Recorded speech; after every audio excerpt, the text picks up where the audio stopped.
พอมาป่วยมาเป็นแล้วก็รู้สึกว่าการเฮ็ดงานมัน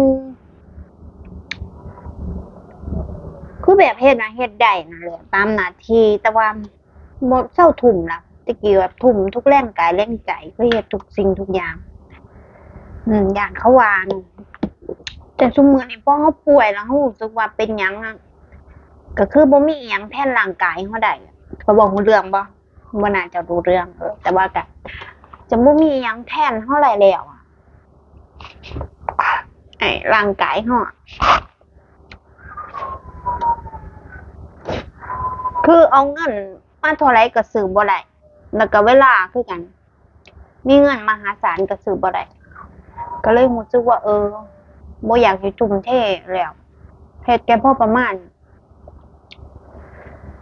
เจ็บป่วยเป็นมาคือโอ๊ยทรมานแรงตั้งแต่